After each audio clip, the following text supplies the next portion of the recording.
Hey everybody, I have a 1987 M936 here, and I just wanted to walk through a couple modifications that I did to this truck. And I noticed online that there wasn't any information hardly on this modification, so this is kind of a little how-to, what to do type video. I'm not any expert on these trucks at all by any means, so if I make a mistake anywhere in this video, please don't patronize me for that. But yeah, I'll start pointing out some modifications here. Let me get the hood open and whatnot. I'll get back to you. Alright, so we got under the hood here. So it's a 250 Cummins here. And don't quote me on this, but I think this is called a VS PT pump here. And the main problem I had with this truck for running the wrecker body and the winches was the RPM that this thing was set at. Now, it was probably adjusted wrong from when it was in the service, because a lot of times those guys really don't know what they're doing and they kind of make it work type of deal. But what I found out is when I would run this crane, it would go straight to wide open throttle, which was 2450 is where mine was running. And that's just way too fast for a 14-liter Cummins engine to be flying around, in my opinion. But so right here, there's an air solenoid. And on this little, I don't know if you guys can see that or not, there's a little push button here. And that, of course, that's not stock. That's just I think it's called a carriage bolt. That's on this little lever here. And when this goes back like so, this, yeah, I think it decreases your fuel volume or your fuel pressure, not your line pressure. I think that's what this does. Don't quote me on this. Like I said, I'm not any expert on this. But when this goes up like this, that keeps the RPM a little lower. And there's a couple little adjustment screws down there. Yeah, you can't see them. Well, it's not fun to get to, but I just adjusted this forward, so towards the cab, back of the motor. And I just dialed it into where I wanted it to, so this air solenoid can reach, because it doesn't have very far of travel. Now, I mean, you can go through and adjust your speeds here. You got the top one here, and then you got one that's hiding down here that's an absolute bear to get to. But I just did this. It's kind of the simplest deal, and it's really easy to dial it in. And especially with this having a carriage bolt in, I just loosen them nuts and I can twist that in or out, and I can really fine tune it. I tuned it down to about 1350. That's probably a good RPM for it. Now this has the 5-speed Allison automatic transmission in it, and it says right on the truck, don't run it below a certain RPM or you can damage the transmission. And I believe that says right over here, yeah, right there. So 1225.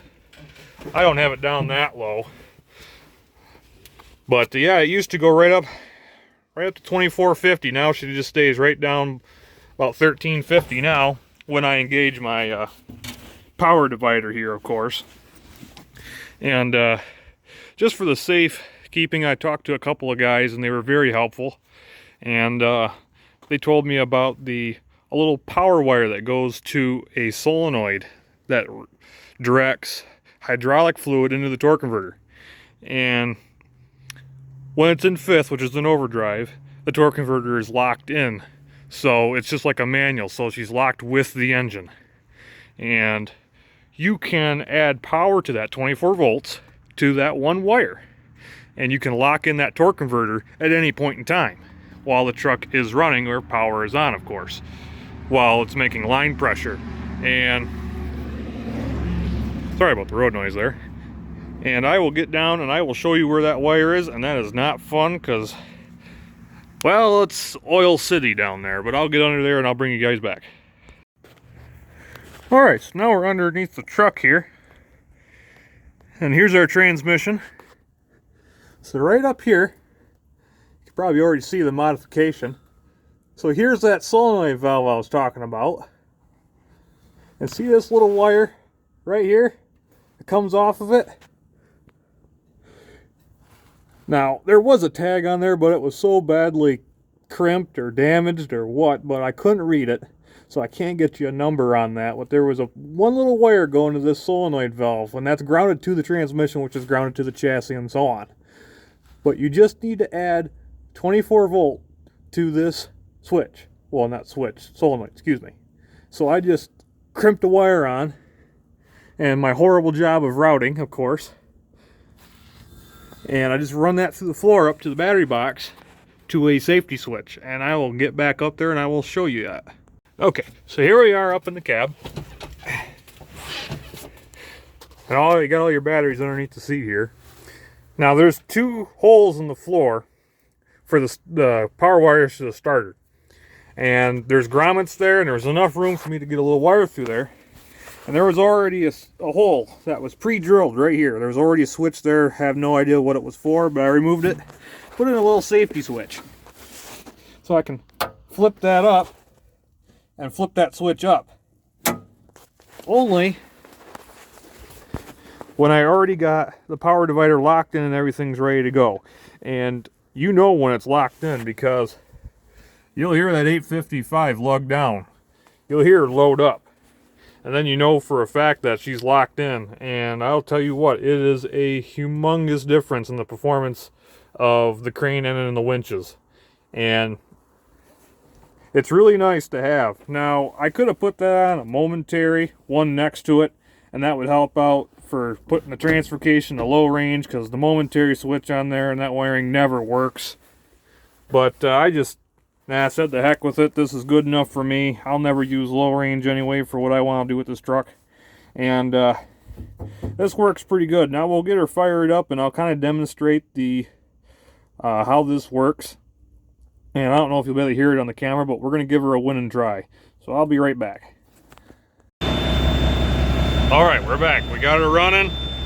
Our air's built up there. The buzzing sound you're hearing is because we got the parking brake engaged. So I already got the PTO in.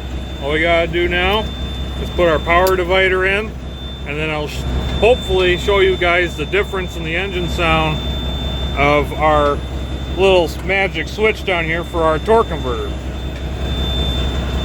So let's get her going here. So let's add this in. And see how that went right up to about 13.5. Now we're just running just the PTO right now, instead of going directly to about 24.5 to 2,500 RPMs it used to do, that modification I showed you right there on the pump. You can dial it right into right where you want it. And this is right where I kind of want it. I think that's a good engine speed. So let's see if you guys can hear the difference when I flip this switch. I'm going to flip it right now. Now, see, I don't know if you guys can hear that, but she loaded right up. If we come out here,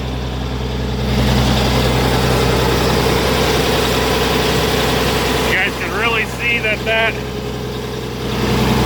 drive shaft there is really spinning. Now let's bring it down. See if you guys can hear the difference when I shut the switch off. See, now the difference is quite clear. Now let's flip it again.